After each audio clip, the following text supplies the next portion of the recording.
Bueno, pues vamos a dar inicio ya, como va, así fluidamente, porque vemos que nos está faltando tiempo, entonces vamos a eficientar más lo que se pueda esta mesa.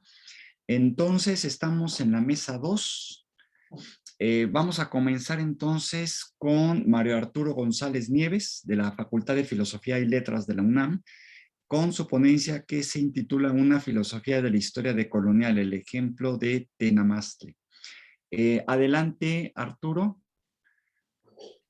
Hola, muchas gracias. Agradezco mucho la oportunidad de estar aquí. Es un placer compartir esta mesa y también haber escuchado la mesa anterior, que pues sí, como ya comentaba por ahí uno de mis compañeros, me da un suelo, ¿no? Hablamos de un suelo común que a mí me permite pues también exponer lo que tengo preparado para hoy.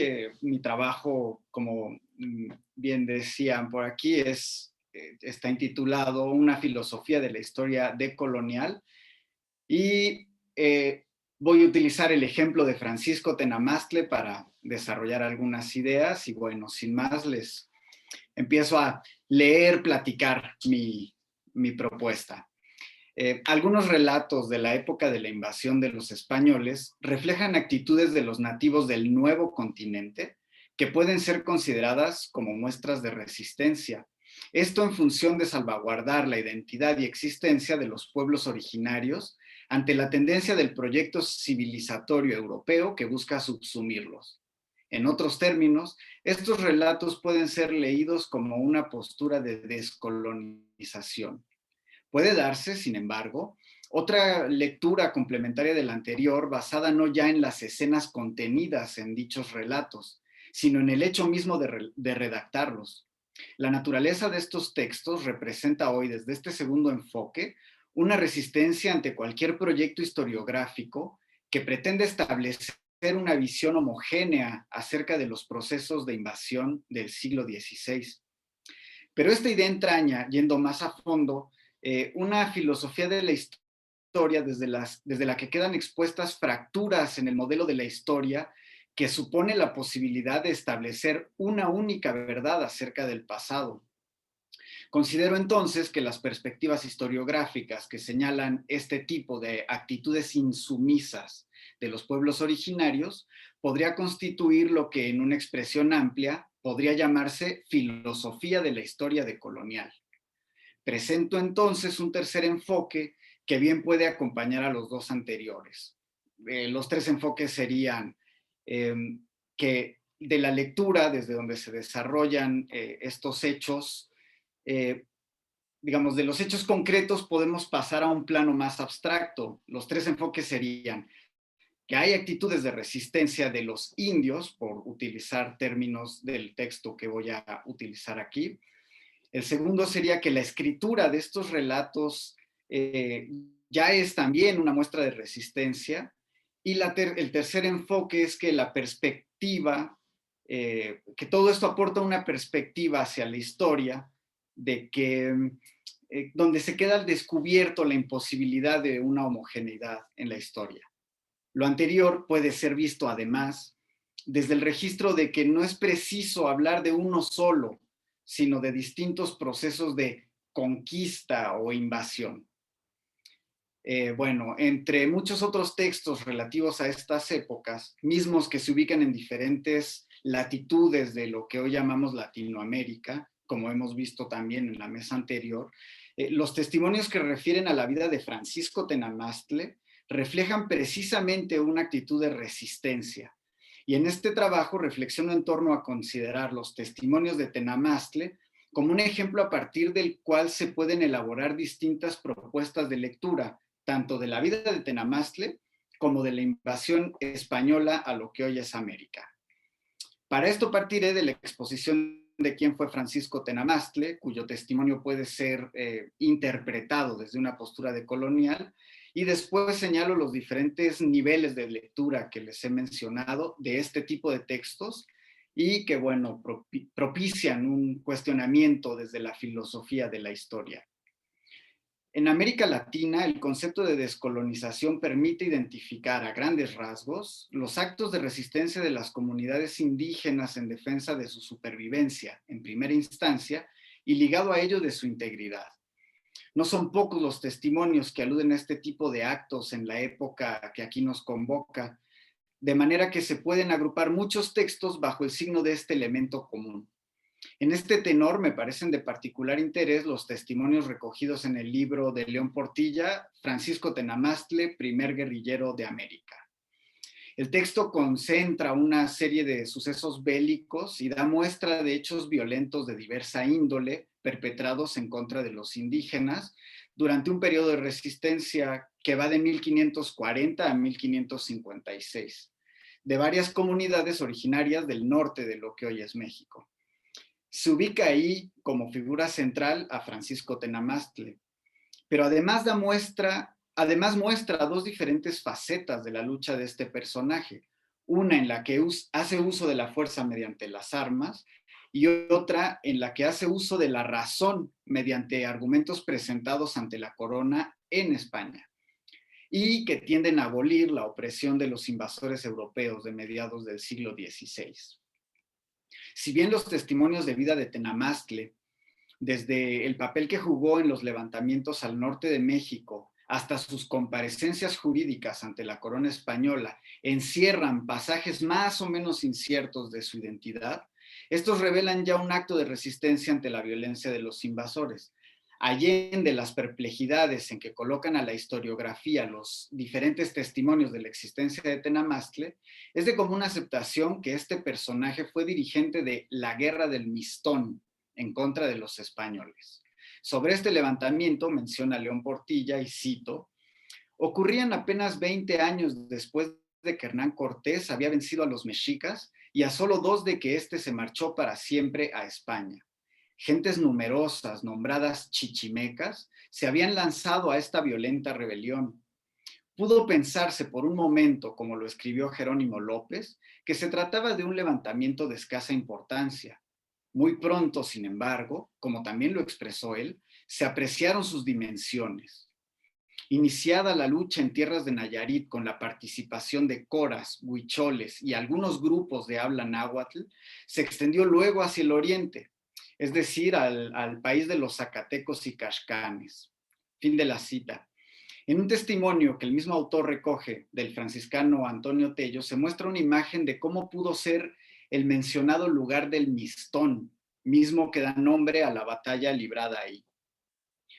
Cito, hallaron los españoles, acompañados de un ejército de indígenas aliados suyos, los pueblos muy mudados y despojados de gente, que toda estaba empeñolada en el Mistón, que era una sierra muy alta con unas rocas asperísimas, por lo cual lo llamaron el Mistón, que quiere decir gato o subidero de gatos. Y sabido por el capitán Miguel de Ibarra, determinó ir con sus soldados a donde la gente estaba empeñolada, y habiendo llegado les dijo que por qué causa se alzaban siendo sus amigos, que pues no había ocasión para hacerlo, y que se volviesen a sus pueblos y se sosegaran, que en qué andaban. A lo cual respondieron los indígenas con mucha flechería. Esto sucedió el sábado de Ramos del año de 1541. Fin de la cita. Así pues, desde una posición estratégica, los indígenas encontraron un lugar desde donde era posible defenderse, yo diría trincherarse, ¿no?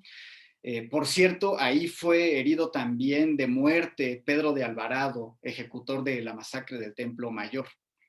Claro está que la emblemática batalla organizada desde ahí fue disuelta gracias aparentemente a la rendición de Tenamastle, como lo exponen testimonios en los que aquí no me interno.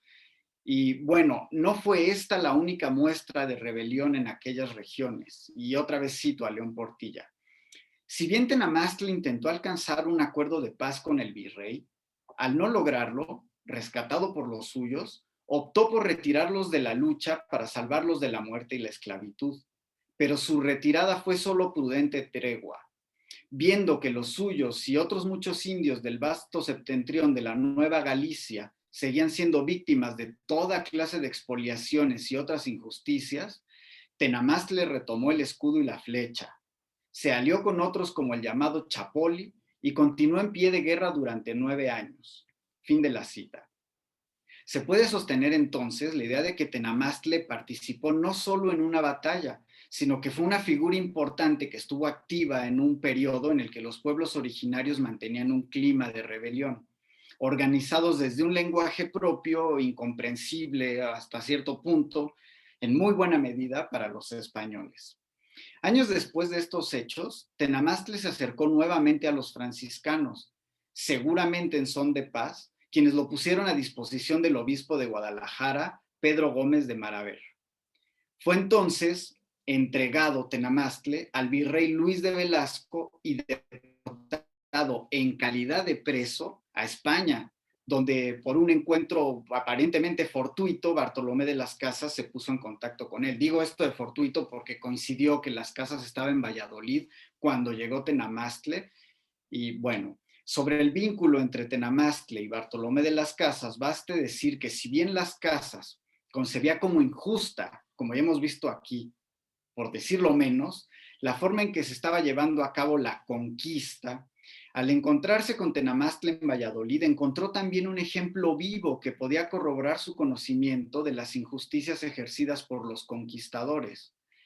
Para Las Casas estaba claro que este proceso de invasión se imponía por violencia y no por la razón, y que en última instancia la promulgación de la palabra cristiana era un pretexto que encubría intereses de muy distinta índole, que atentaban precisamente contra el cristianismo que este fraile profesaba.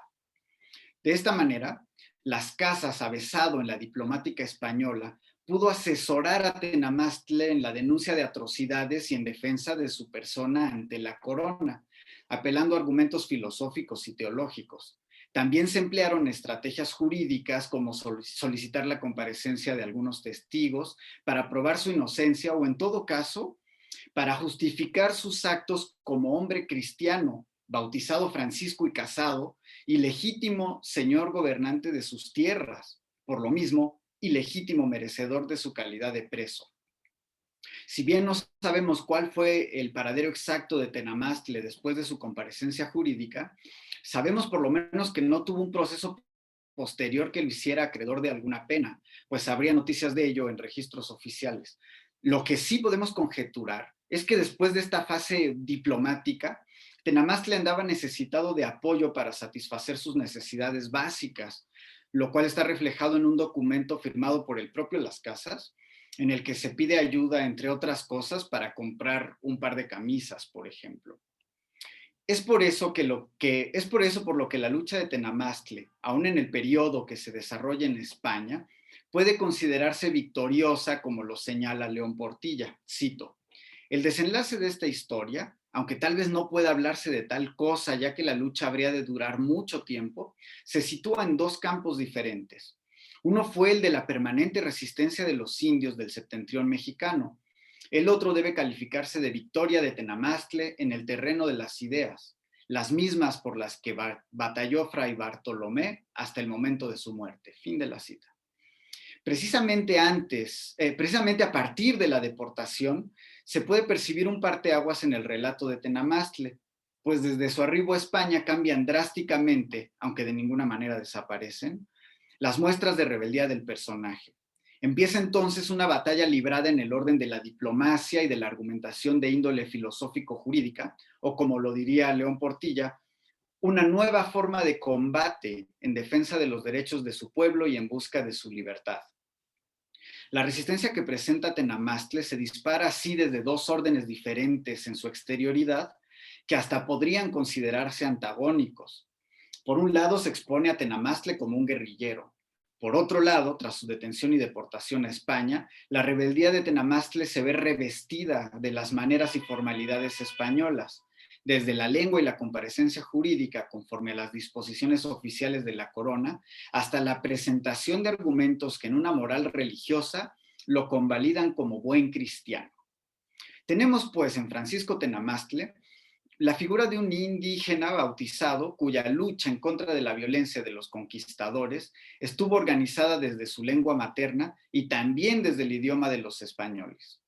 Podría decirse también, en conformidad con esto, que Tenamastla cambió sus armas de guerra usadas en la rebelión del Mistón principalmente escudo, flecha, macana, pero también caballos y armas venidas de España, por otras armas en Valladolid, que serían los argumentos jurídicos, filosóficos y teológicos. Por todo esto, Tenamastla representa una lucha en contra de la opresión ejercida por los españoles, lo que puede considerarse un esfuerzo de descolonización.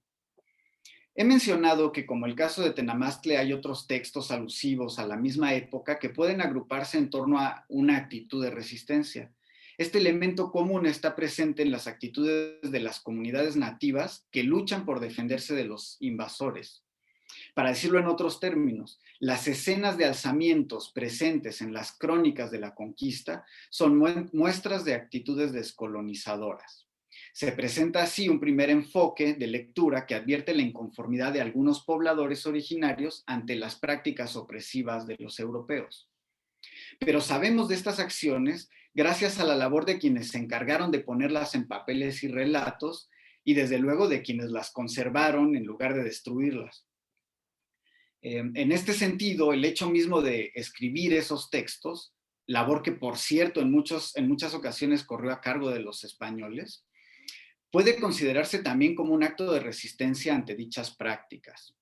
Esto porque la denuncia de injusticias implica un posicionamiento contrario al proyecto civilizatorio europeo. Esta segunda instancia complementa, o mejor dicho, potencia las actitudes descolonizadoras de los indios al no dejarlas caer en el olvido.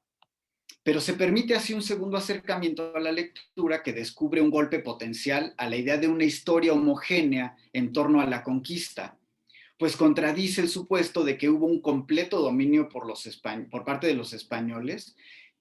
Por otro lado, revela que la idea de una conquista en singular deviene en una pluralidad de acontecimientos, una diseminación con diferentes características en cada latitud y momento en que se vincularon nativos y europeos. Resulta entonces que hablar de la conquista, o si se prefiere, la invasión de los españoles, desatiende matices y posturas que terminan por parecer inexistentes. En esta visión de la historia, que fluye, por así decirlo, a contracorriente en relación con otras versiones, se provocan fracturas en una perspectiva homogénea del proceso particular de la conquista.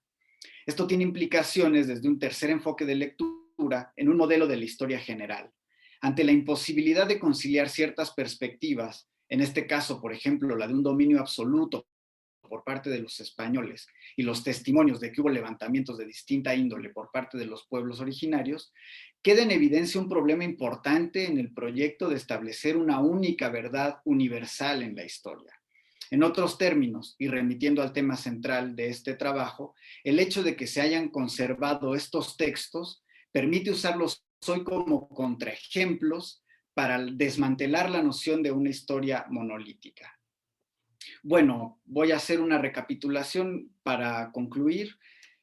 Para ejemplificar una actitud insumisa ante las tentativas de dominación de los españoles en el siglo XVI, presenté el caso de Francisco Tenamastla, quien encabezó la lucha en contra de los españoles en el norte de México. Se supone, en conformidad con diferentes testimonios, que este guerrillero, según la expresión utilizada por León Portilla, buscó apaciguar los enfrentamientos en varias ocasiones y ante la imposibilidad de lograr esta empresa siguió en pie de lucha por varios años hasta que fue detenido y deportado a España.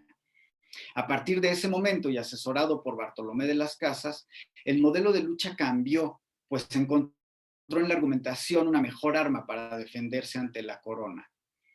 Los testimonios de Tenamastla no son los únicos en esta tónica de denuncia. Esto fortalece una perspectiva de la historia que rompe con los modelos que suponen una homogeneidad, tanto en el proceso de la imposición del modelo civilizatorio de los españoles en particular, como de los acontecimientos del pasado en general. En otras palabras, el testimonio de Tenamastla y otros textos que aluden a la época de la invasión de los españoles permiten concebir una filosofía de la historia que desarticula un modelo tradicional de la historiografía que pretende alcanzar un solo relato verdadero o unívoco acerca del pasado.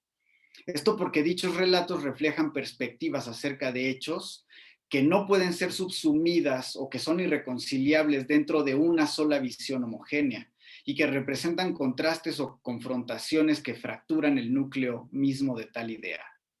Para señalar que textos como el de Tenamastle pueden implicar diferentes niveles de resistencia ante un proyecto civilizatorio eurocéntrico, propuse 3 enfoques de lectura que parten de un ejemplo concreto y se desarrollan hasta un ámbito más abstracto, que es la filosofía de la historia. Dado que el hilo conductor de estas lecturas se establece desde una perspectiva decolonial y en tanto que lo vinculo con una perspectiva filosófica de la historia, empleé el concepto que intitula este trabajo, Filosofía de la Historia Decolonial. Con él quiero designar un sabor de la historia, si se me permite la expresión, que a grandes rasgos se basa en lo siguiente. Hay una perspectiva o corriente dentro de la historia que da muestras de resistencia de los pueblos oprimidos. Esta corriente da cuenta de la imposibilidad de alcanzar una verdad unívoca, de lograr una sola versión acerca del pasado. Muchas gracias.